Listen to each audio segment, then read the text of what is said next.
Si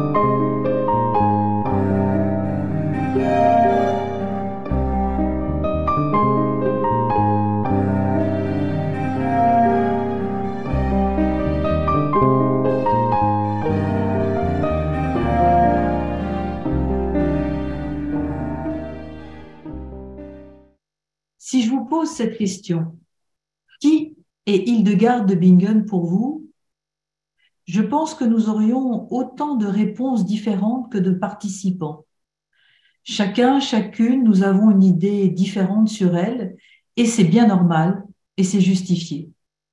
Hildegard, extraordinaire avec ses compositions musicales, ses écrits médicaux, ses prédications, et aussi son originalité qui vont l'amener à inventer des mots nouveaux pour expliquer la profondeur de ses visions sur l'homme et sa place dans l'univers.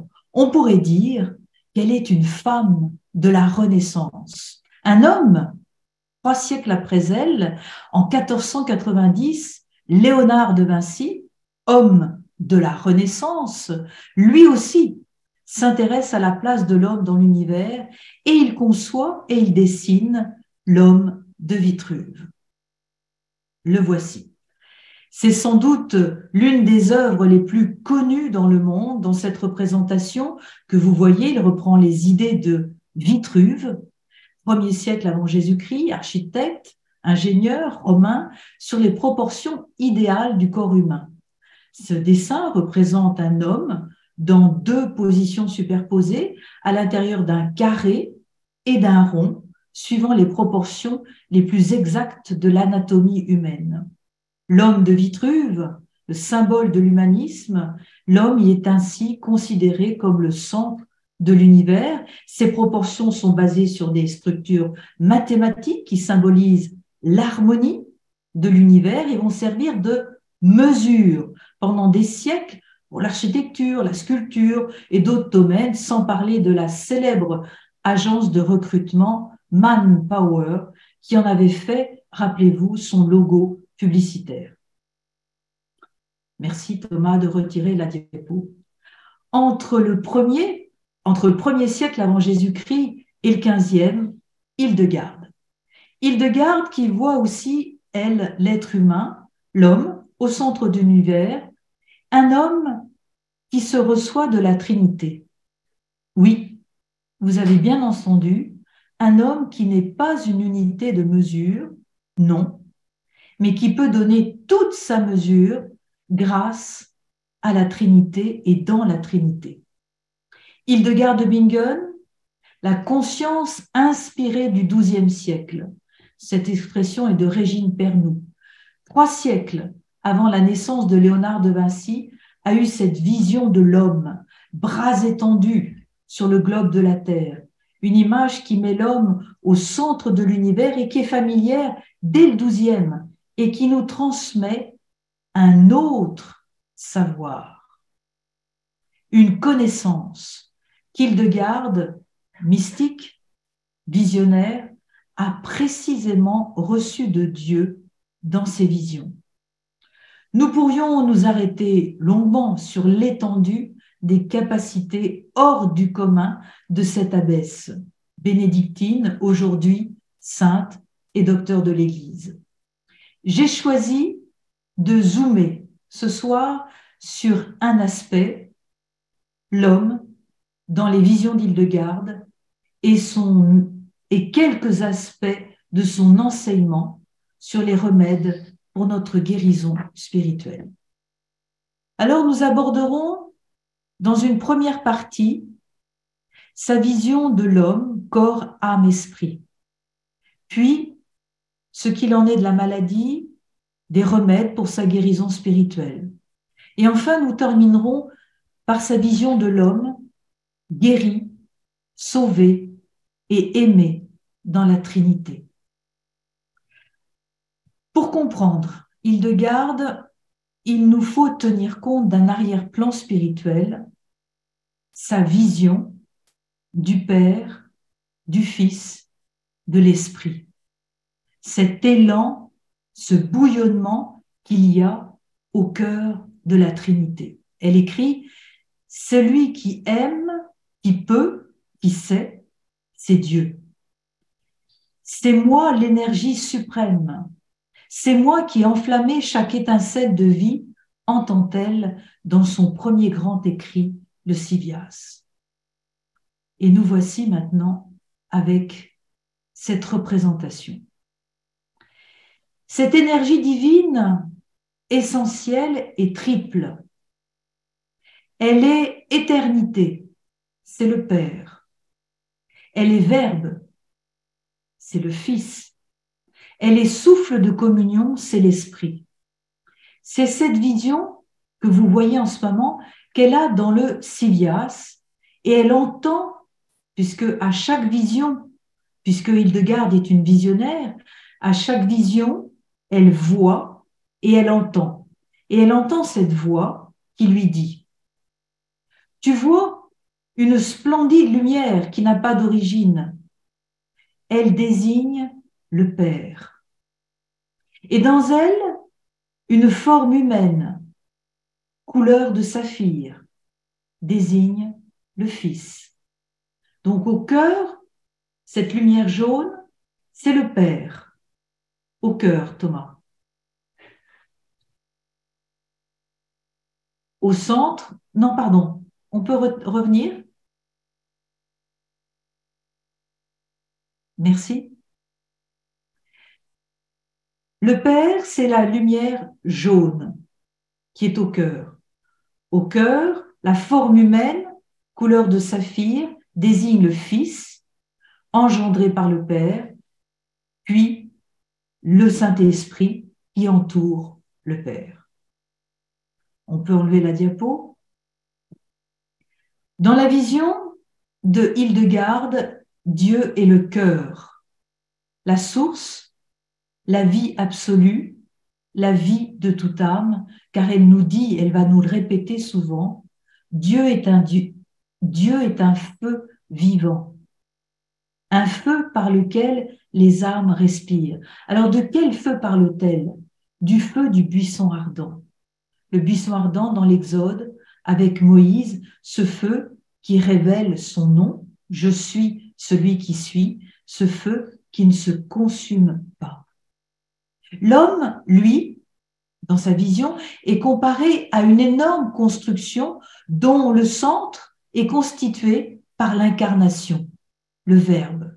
Le Verbe est au commencement et il est devenu chair. Voilà ce qui est au cœur de cette vision du monde. Et l'homme est plus important que toutes les autres créatures qui restent dépendantes de la structure du monde. Alors, interrogeons Hildegarde et commençons avec cette première partie. Hildegarde, dis-nous ce qui constitue l'être humain. Ou pour le dire autrement, qu'en est-il des relations du corps avec l'âme et avec l'esprit? Dans le Sivias, elle a cette formule. Le corps est l'atelier de l'âme où l'esprit vient faire ses gammes. Le corps est l'atelier de l'âme où l'esprit vient faire ses gammes. Et donc, Hildegarde montre tout de suite que l'œuvre entière de Dieu fleurit dans et par l'homme. Le corps de l'homme et ses actions servent au maintien de l'homme, alors que l'âme édifie l'homme intérieurement, écrit-elle. Ce n'est ni l'esprit ni l'âme, mais c'est le corps qui détermine toute l'existence de l'homme, que ce soit vu de l'extérieur, de l'intérieur, d'en haut comme d'en bas, partout, l'homme est corps et le monde est corporel. Et elle nous en parle avec un exemple surprenant, tenez-vous bien, elle va nous parler du ventre. Notre ventre, non pas le cerveau, non pas le cœur, notre ventre est capable de saisir le monde, elle nous explique. Le monde entier est lui-même comme un immense ventre qui nous filtre continuellement les éléments du monde. C'est pourquoi le ventre réclame sans cesse pour se maintenir et pour rester en correspondance avec son environnement les forces intérieures des créatures qu'il prend et restitue. Et donc, les fonctions physiologiques du ventre, intestin, influencent la vie de l'homme dans ses rapports psychologiques. Comment? Ben, on le devine. Soit on accueille, on acquiert, on appréhende, soit on garde, ou soit on rejette. On est nourri, ou bien affamé, ou bien élevé et stimulé, ou bien blessé et rendu malade. Autre exemple, ce n'est pas seulement le ventre, mais tous les membres dont elle va parler. La tête, les pieds, tous ces membres qu'elle va considérer en rapport avec le prologue de Saint Jean, pour montrer de façon tout à fait concrète l'expression « le Verbe s'est fait chair ». Il s'est fait chair pour chacun des membres de notre monde, pour chaque homme et pour tous les temps. Alors continuons. Après avoir vu le ventre, elle va prendre encore un autre exemple. Elle va prendre plutôt des images, lesquelles? Le feu, l'air, l'eau, la terre. Et qu'est-ce qu'elle nous dit? Tous les éléments du monde se trouvent dans l'homme et la femme, agis à travers eux, ils ont nom, feu, air, eau, terre. Voilà comment elle explique. Quand Dieu créa l'homme, c'est la poussière de la terre qui, grâce à l'eau, devient une forme. Dans cette forme est envoyé le souffle fait de feu et d'eau. À l'aide du souffle brûlant de la vie se constitua la chair. À partir de la terre et de l'eau, et à l'aide de l'air, l'eau devint le sang. Comme Dieu créa Adam de cette façon, la splendeur divine illumina cette masse de terre dont il était fait. Et c'est ainsi que ce limon, vu de l'extérieur, apparut comme la forme qui lui avait été donnée avec tous ses membres. Alors, 4 éléments qui se retrouvent dans l'homme, qui fournissent sa structure. Le feu donne à l'homme la chaleur, l'air, la respiration, l'eau, le sang, et la terre, la solidité de son tissu. Donc, ces 4 formes forment l'homme comme dans un microcosme. Vous voyez, à partir de tout ça, que tout dans le monde, chez Hildegarde, reçoit une signification spirituelle et conquiert une autre signification. Parlons de l'âme. Quand elle parle de l'âme, le corps y est toujours sous-entendu. L'âme vit dans toutes les parties du corps, de même que celui-ci est animé par elle. L'âme, c'est l'action du corps. L'âme tire sa joie d'être à l'œuvre pour accomplir les œuvres du corps. La mission de l'âme, c'est l'action, l'animation. Elle nous dit cette phrase extraordinaire, le Créateur de la terre a fait de l'âme un atelier. Elle est pour l'homme l'instrument de toutes les œuvres. Alors elle va prendre une autre comparaison. Après le ventre, après le feu, l'air, l'eau et la terre, elle va nous parler de l'arbre. Hildegarde compare la fonction de l'âme avec l'arbre, tronc et branche. La sève de l'arbre, c'est l'âme dans le corps. Les branches et les feuilles, c'est la connaissance. Les fleurs, c'est la volonté. Le fruit, c'est le sentiment. Et enfin, l'épanouissement de l'arbre, c'est la finalité. Donc l'âme est le soutien intérieur et le support du corps. Alors qu'en est-il de l'esprit? Le corps, l'âme, l'esprit, l'âme vivifiée par l'esprit, petit e, anime à son tour le corps. Venu de Dieu, l'Esprit Saint, avec un grand E, énergie invisible, personnelle, inspire l'esprit des hommes. Éveil, courage, force, volonté. On l'a vu dans Ézéchiel, je vous donnerai un esprit nouveau. Et on comprend encore mieux cette expression que je vous ai dit, Dieu est un feu vivant, un feu par lequel les âmes respirent. L'esprit est donc l'aspect supérieur de l'âme, ce qui en l'homme est tourné vers l'Esprit Saint et qui est capable de dialoguer avec lui pour recevoir une inspiration, suivre une voie supérieure. L'esprit, petit e, de l'homme est lié à l'Esprit Saint. Ce qui est né de l'esprit est d'esprit. Et donc, la renaissance de l'être suppose quoi? Une écoute. L'écoute du cœur, car le but de la vie spirituelle, c'est que l'homme est demeure de Dieu. C'est pourquoi l'âme est affermie par le feu de l'Esprit Saint pour accomplir le bien. Vous me suivez toujours? Corps, âme, esprit. Est-ce que l'être humain, l'homme qui comprend l'homme et la femme, j'ai oublié de m'arrêter là-dessus, mais quand je parle de l'homme, c'est l'être humain, homme et femme, est-ce que l'être humain accomplit toujours le bien? Non.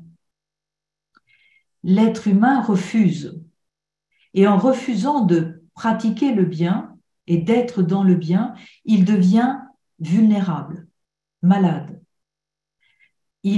Sa tendance vers l'autonomie, sa superbe ou l'orgueil ont dérangé son rapport avec la créature. Il devient rebelle et doit porter sa contradiction à travers l'histoire. Et voilà, selon Hildegarde, un des péchés originels qui a fait chasser Adam du paradis, l'orgueil, ce qu'elle appelle la superbe. L'orgueil, pour Hildegarde, c'est la base et l'origine de tous les maux de la terre. Et dans son deuxième ouvrage visionnaire, le livre des mérites de la vie, elle fait parler l'orgueil. Et l'orgueil parle ainsi: ma voix porte au-delà des montagnes. Qui peut se mesurer à moi? Je ne supporte pas qu'un seul puisse me résister. Je sais que personne ne peut m'égaler.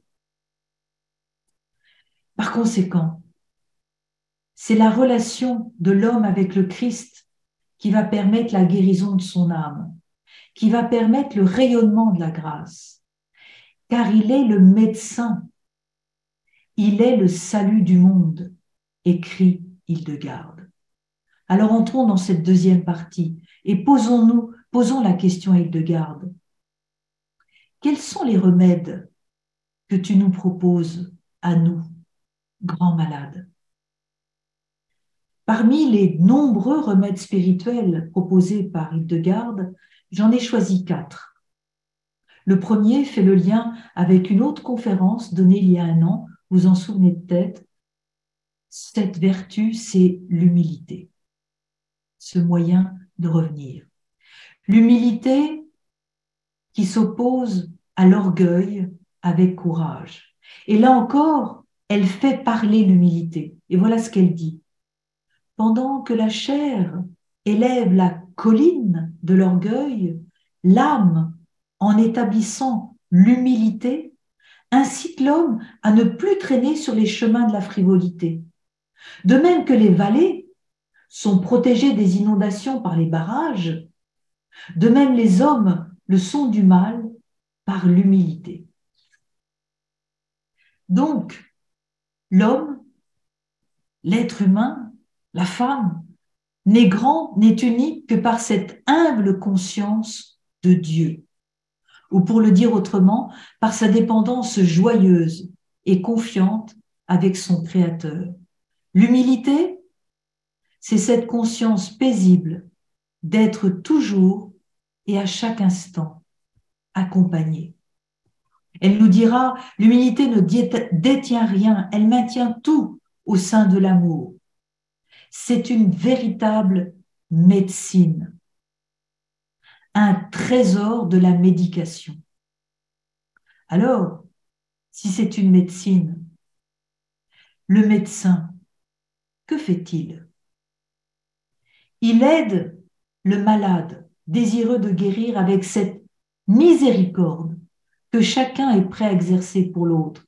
C'est ainsi que la voix du ciel dit à Hildegarde, je suis le grand médecin. Et je me comporte comme un médecin quand il voit des malades qui veulent guérir. Et c'est notre deuxième remède, la miséricorde. Alors, pour expliquer la miséricorde, il faut savoir dans quel monde elle vit et dans quel monde aussi nous vivons. Car ce qui caractérise le monde, déjà au XIIe siècle, et c'est la même chose aujourd'hui, c'est sa froideur, son égoïsme, sa dureté de cœur. Une dureté de cœur qui nous est intérieure, comme une figure qui ne bouge pas et qui ne fait que regarder dans le vide avec ses grands yeux noirs. Hildegarde entend cette voix à propos de la dureté du cœur. Pourquoi devrais-je me soucier pour quelqu'un et encore moins m'investir pour lui? Je vais m'en abstenir. Le bon Dieu n'a qu'à se préoccuper et se soucier de sa création. Je ne connais que ma propre existence, que chacun en fasse autant. À cet égoïsme froid répond la figure de la miséricorde. Le monde entier est à la disposition de l'homme et lui met au cœur amoureusement toute chose. C'est pourquoi la miséricorde reconnaît « Mon cœur déborde du désir d'aider chacun. Je fais attention à toute peine. J'aide celui qui est faible et le mène à la guérison. » La force agissante se vérifie dans cette miséricorde qui porte le vêtement de la joie de vivre. Le pire des malheurs, pour Hildegarde, c'est quoi? C'est qu'on ne fasse pas attention à la santé de son prochain et qu'on ne fasse plus de miséricorde, qu'on n'use plus de miséricorde envers l'autre. Plus l'homme arrive à atteindre par véritable recherche sur soi la maîtrise de soi, plus il est prêt à aider par amour miséricordieux son prochain dans le besoin. La miséricorde, dit-elle encore, est toujours tournée vers les hommes. Elle souffre avec les pauvres, elle se comporte comme le Samaritain, elle incarne le souci du prochain. Elle nous dit encore, l'homme dans la peine doit prendre refuge dans la miséricorde de Dieu. Reconnaissance, repentir et pénitence sont alors pour lui les instruments d'une véritable résurrection. Vous avez entendu? Troisième remède, le repentir. Après l'humilité, après la miséricorde, le repentir. C'est le troisième remède. Le flambeau de l'âme, dit Hildegarde, un moyen de guérison, une force de guérison verdoyante. Le repentir permet à l'homme le mouvement. Il est retourné, il apprend à s'ouvrir, il en arrive à s'examiner et finit par arriver à la conversion en passant par le recueillement. Les dispositions repentir sont une force extraordinaire. La force de guérison du repentir ramène l'homme vers la vie. Les larmes qui en découlent le rafraîchissent, le libèrent de cette maladie originelle qu'après l'orgueil, elle nous cite, la mélancolie. Qu'est-ce que c'est que la mélancolie? Chez Hildegarde, c'est la tristesse, le désespoir, le découragement, voire la dépression. Une mélancolie qui est continuellement opposée à la force naturelle de la vie qui mène l'homme vers la santé. Et voici le quatrième remède. Rappelez-vous, dans l'introduction, je vous ai dit que Hildegarde avait composé des mots nouveaux. Rappelez-vous, je vous ai parlé de force verdoyante, de joie de vivre. C'est exactement cela quand Hildegarde nous explique la vitalité, la fécondité, la sève, l'énergie de notre Dieu. Elle appelle cela la viridité.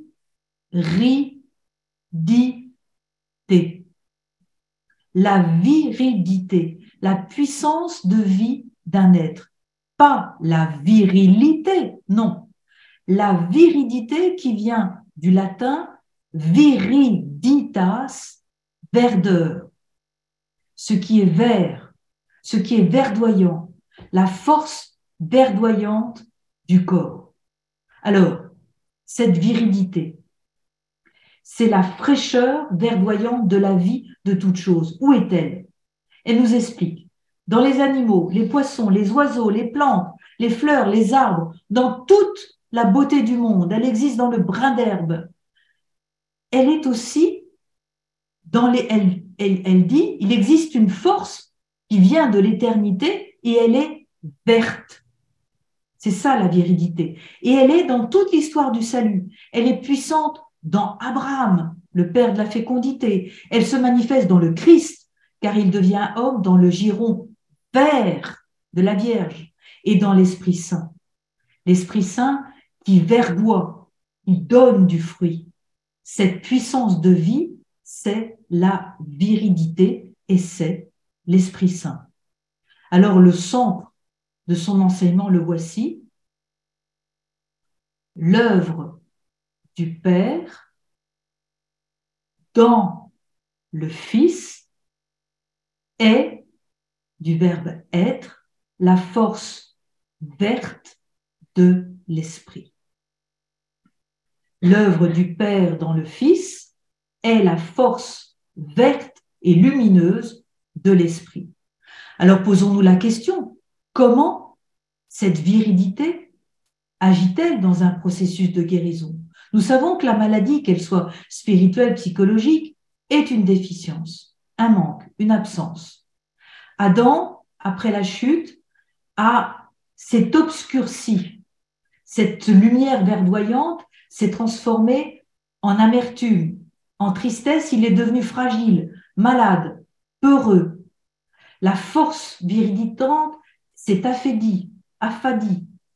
Les obstacles sont devenus de plus en plus nombreux. Il est devenu, comme chacun de nous, instable, incertain, désorienté, vivant le désarroi, versatile, se sentant sans cesse menacé, aveugle, sans aucune certitude. L'action est devenue ambiguë et incertaine. L'unité corps, âme, esprit n'est plus. Surviennent les maladies, les dérèglements. Les rapports entre les trois composantes sont faussés parce que l'une des trois est affaiblie. L'être humain a perdu la viridité. À l'inverse, comment se fait la guérison? La guérison, ce processus qui est un processus d'éveil, va mettre par la viridité l'homme en mouvement. Pourquoi? Pour revenir auprès de son Créateur. Cette viridité va permettre la réceptivité. Et elle va parler, Hildegarde, de la viridité des vertus qui vont s'opposer à l'aridité de la négligence. Elle explique, toute âme a pour source le vrai Dieu.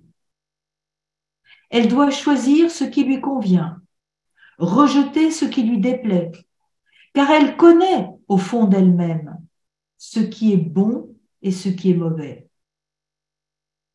Prends garde, dit-elle, que par l'instabilité de tes pensées, le pouvoir de fraîcheur verdoyante, la viridité, que tu as reçu de Dieu, ne s'assèche en toi, écrit Hildegarde à un bénédictin. Donc, pour retrouver cette viridité, il faut soigner l'âme en même temps que le corps et favoriser l'éveil de l'esprit.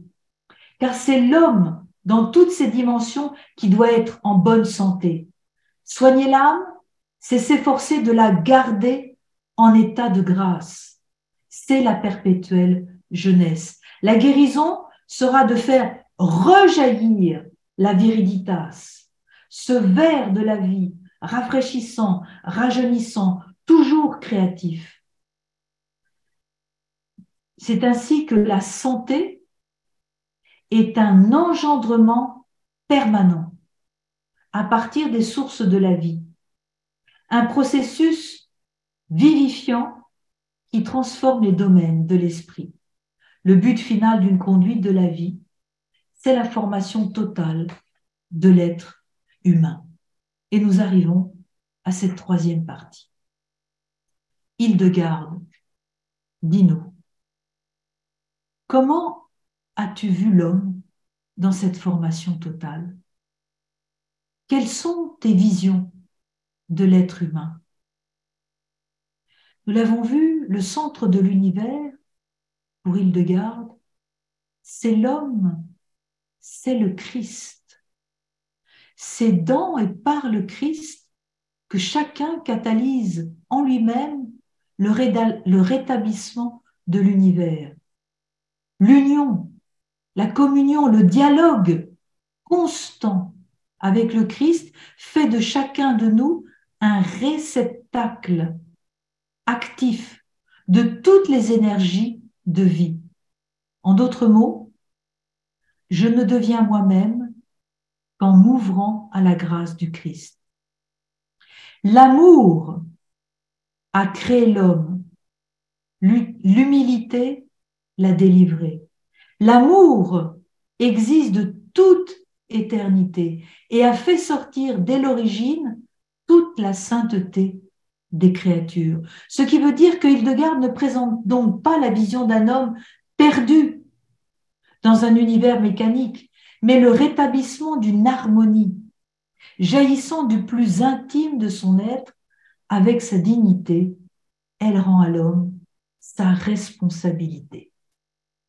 Et nous voici devant une de ces visions. Dans cette vision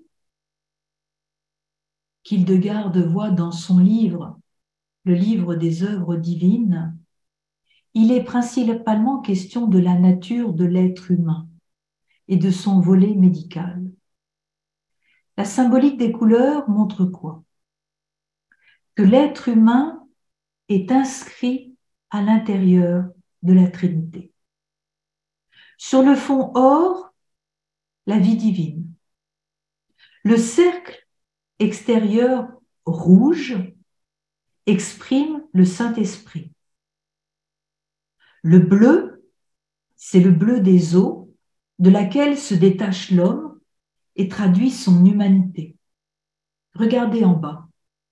Un phylactère apparaît au bas de l'image, allant vers Hildegarde. C'est Hildegarde qu'on voit en bas, représentée en bas et à gauche. Ce qui amène à voir que le Fils est toujours présent à la création. Il en est même le maître d'œuvre. Une vision qui est faite d'harmonie et de mouvement. Elle rapporte sa vision en étudiant les vents. Je ne peux pas tout vous dire, c'est extrêmement riche. Les vents, leurs conséquences, ceux-ci sont représentés par des têtes d'animaux que vous distinguez en haut, à droite, à gauche et en bas. Et Hildegarde précise tout au long de cette vision ce qu'il en est de la santé et de la maladie.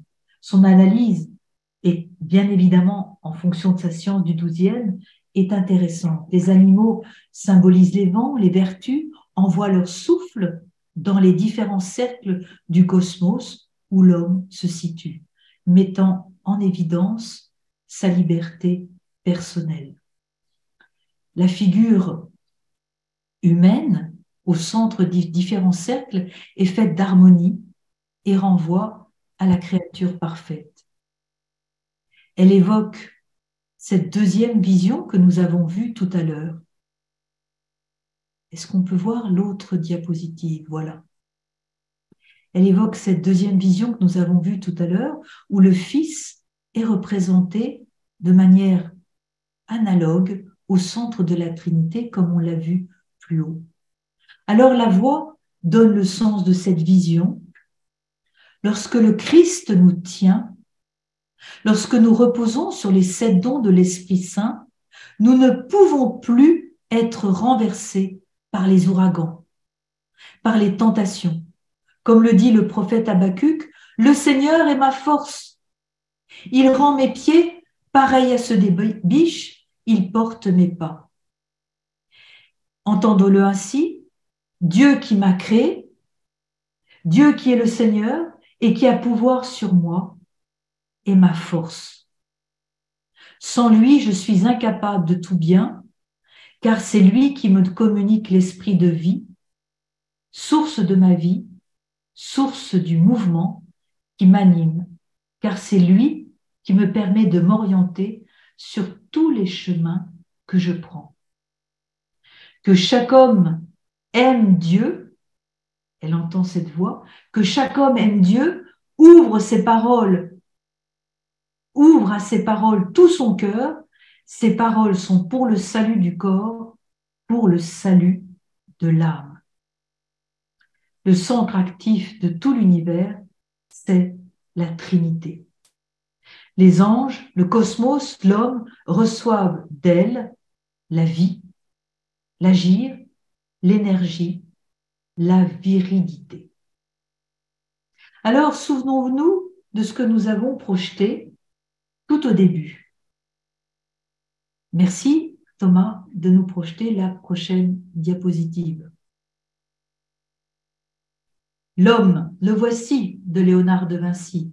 L'homme de Vitruve, Vitruve qui avait écrit dans son traité d'architecture, pour qu'un bâtiment soit beau, il doit posséder une symétrie et des proportions parfaites comme celles qu'on trouve dans la nature. Le bâtiment parfait, pour Vitruve, c'est déjà le temple, le lieu divin. Le carré, formant le sol, et le cercle, le dôme. Les formes géométriques du cercle et du carré sont considérées comme parfaites à la Renaissance. Alors, si l'homme de Vitruve est le symbolisme de l'humanisme et place l'homme au centre de l'univers, qu'en est-il de notre visionnaire? Elle situe et positionne l'homme à l'intérieur de la Trinité, ce qui implique que la véritable mesure de toute chose se trouve dans la Trinité et non dans l'être humain. Et c'est la prochaine diapositive. La voici. La symbolique des couleurs est la même. Rappelez-vous, l'or, la vie divine, le cercle rouge, l'Esprit Saint, la couleur bleue, l'homme dans son humanité. Regardez bien maintenant. Les deux têtes superposées en haut sont le Père et le Fils, ainsi que les pieds du personnage. Les bras sont immenses pour englober le cosmos, expression de la Trinité créatrice. On en voit l'expression par la main gauche du Fils et de l'Esprit qui tient un phylactère, qui traverse la bordure de l'image et qui entend délivrer un sens. On remarque que la tête du Père dépasse le cadre de l'image, laissant entendre qu'il est invisible et que l'Esprit Saint parachève la création. La roue renvoie au cercle, à la perfection, à l'éternité. Ce qui importe, comme vous le voyez, c'est la mise en évidence de la place centrale de cet homme parfait, avec les bras en croix, qui semble être l'expression directe du souffle des deux visages qui sont au-dessus de lui. En d'autres termes, il vient immédiatement de la Trinité. Alors, voilà ce que Hildegarde entend. S'il est petit de stature, il est grand par l'énergie de l'âme. La tête levée, les pieds bien calés, il est capable de mouvoir les éléments d'en haut comme ceux d'en bas. Les œuvres de ses deux mains pénètrent le tout, parce qu'il a, par l'énergie de l'homme intérieur, la possibilité de mettre ce pouvoir en œuvre. C'est en Dieu qu'existe le fidèle, c'est vers Dieu qu'il tend, c'est à Dieu qu'il aspire, dans la foi partout. Il regarde Dieu, c'est Dieu que l'homme reconnaît en toute créature. Il connaît Dieu, leur créateur. Ce créateur qui est le feu actuel et constant, qui vivifie tout de l'intérieur, la dynamique de l'être, la source de vitalité, la vie essentielle, c'est un Dieu personnel qui s'adresse à Hildegarde comme à une autre personne. Alors, si nous devions résumer cette conférence, on peut maintenant enlever la diapositive. Nous avons vu donc chez Hildegarde sa vision dans une première partie du corps qui ressemble, qui peut être assimilé à un ventre avec le feu, l'air, la terre et le ciel. Nous avons vu que l'âme peut être comparée à l'arbre. Nous avons vu la maladie, ce qu'elle est, l'orgueil, la tristesse, la mélancolie, et comment Hildegarde donne des remèdes, à savoir l'humilité, la miséricorde, le repentir, mais surtout la virilité, et comment la Trinité engendre l'homme de toute éternité, comment c'est l'amour qui vient faire en sorte que l'homme puisse être cet homme qui est, avec toutes les vertus, avec toute la virilité, puisse revivre dans cette Trinité. Alors, concluons par ces propres paroles. En son éternité, Dieu a prévu toutes les créatures. C'est dans la plénitude de son amour qu'il les a créées pour servir l'homme.